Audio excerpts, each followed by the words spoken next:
Thou nature art my goddess. To thy law my service is abound. Wherefore should I stand in the plague of custom and permit the prejudice of nations to deprive me? For that I am some 12 or 14 moonshines lag of a brother. Why bastard? Wherefore base? For my dimensions are as well compact. My mind is generous and shape as true as honest madam's issue. Wherefore they brandish us with base, with baseness, bastardy, base. Who, in the lusty stealth of nature, take more composition than doth within a stale, tired bed, go to the creating a whole tribe of fops, got between sleep and wake. Well then, legitimate Edgar, I must have your land. Our father's love is for the bastard. As for the legitimate, fine word, legitimate. Well, my legitimate, if this letter speed in my invention thrive, Edmund the base shall top the legitimate. I grow, I prosper. Now, girls, stand up for bastards.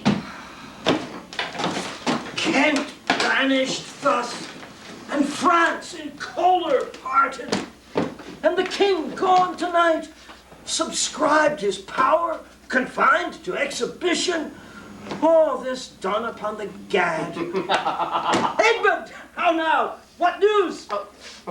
So please your lordship, now. Why so earnestly seek you to put up that letter? I know no news, my lord. What paper were you reading? Nothing, my lord. Oh, no.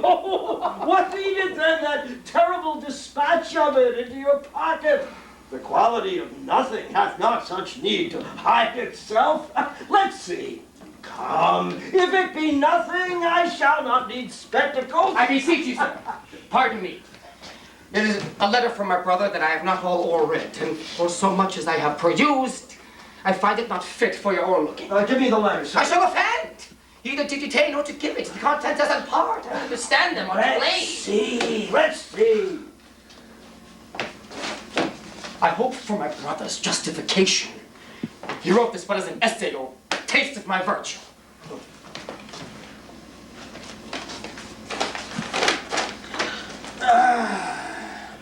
This policy and reverence of age makes the world bitter to the best of our times.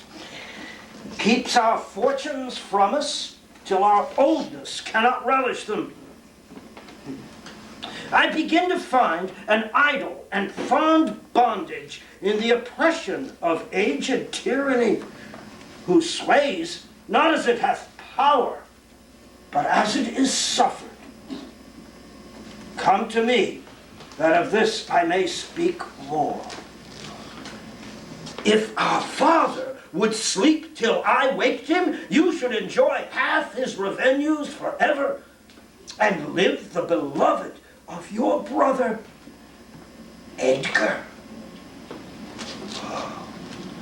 Conspiracy? Sleep till I waked him? You should enjoy half his revenues? My son, Edgar, had he a hand to write this?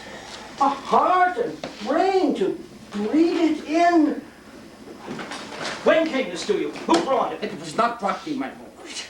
There's the cunning of it. I found it, thrown it at the casement of my closet. You know this hand to be your brother's? If the matter were good, my lord, I durst swear it were his.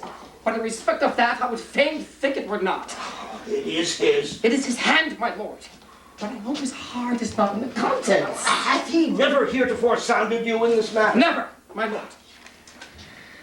But I have heard him oft maintain it befit that sons at perfect age and fathers declined, that the father should be his ward to the son, and the son manage his revenge. Oh, villain! Villain! His very opinion in the the letter. A horrid villain, unnatural, detested, brutish villain. Worse than brutish. Go, sirrah, seek him. I'll apprehend him. Abominable villain. Where is he? I do not want to know, my lord. If it shall please you to suspend your indignation against my brother till you can derive from him some better testimony of his intent, you shall run a certain course where, if you violently proceed against him, mistaking his purpose, you would make a great gap in your own honor and shake in pieces the very heart of his obedience. I dare pawn down my life for him, that he hath witness to feel my affection to your honor and to no other pretense of danger. Think you so?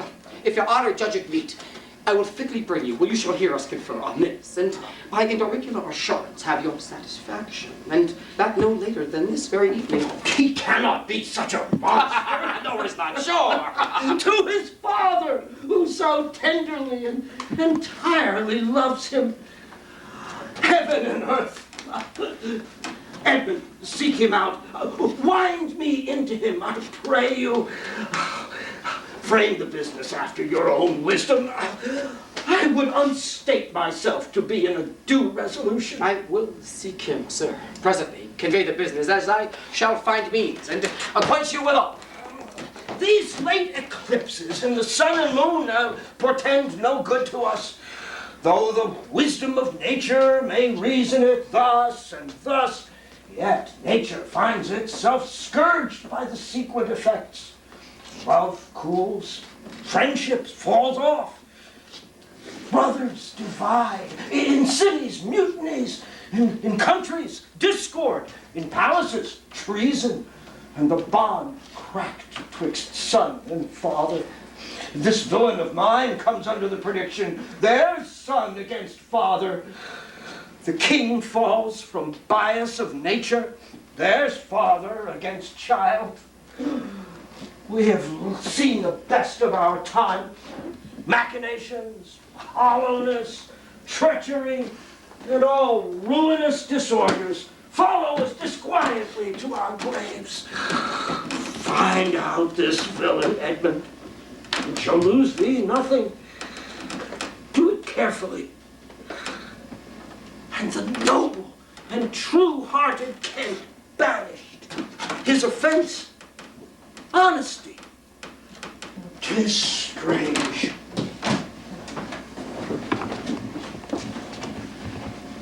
This is the excellent foppery of the world, that when we are sick in fortune, often the surfeits of our own behavior, we make guilty of our disasters, the sun, the moon, and stars, as if we were villains on necessity, fools by heavenly compulsion, treacherous thieves, knaves by predominance, drunkards, liars, and adulterers by an enforced planetary obedience, and all that we are evil in by a divine thrusting on. An admirable evasion for a whore-master man to lay his goatish disposition on the charge of his star. My father compounded with my mother under the dragon's tail, and my nativity came under Ursa Major, so it follows that I am rough and lecherous. Fond I should have been that I am, had the maidenliest star in the firmament twinkled on my bastardizing. And Patty comes of the catastrophe of the old comedy. My cue is villainous melancholy with a sigh like tall bedlam. All these eclipses do portend these divisions facile on me. How now, Brother Edmund? What serious contemplation are you in? I am thinking, brother, of a prediction I read this other day, which should follow these late eclipses. Do you busy yourself about that? I promise you, the effects he speaks of succeed unhappily, as of unnaturalness between child and parent, death, dearth, disillusions of ancient amity, dissipation of cohorts, menaces and maledictions, divisions in state, nuptial breaches, banishment of friends, and I know not what. How long have you been sectary astronomical? Come, when saw your father last? Oh, why, the night gone by. Spake you with him? Aye, 2 hours together. Parted you in good terms, found you no displeasure in him, my word, no countenance. None at all. Bethink yourself, wherein you may have offended him, and at my entreaty forbear his presence, till some little time have qualified the heat of his displeasure, which at this instant so rageth in him, that with the thought of your person would scarcely allay. Some villain hath done me wrong. That is my fear, and as I say, have a confident forbearance till the speed of his displeasure grows slower. Here is my key. If you stir abroad, go armed. Armed, brother!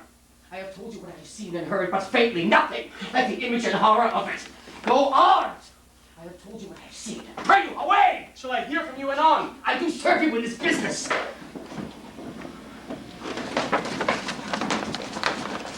A brother credulous and a father noble, whose nature is so far from doing harm that he suspects none, on whose foolish honesty my practice is right easy. I see the business. Let me, if not by birth, have lambs by wit. All with me's meat that I can fashion fit,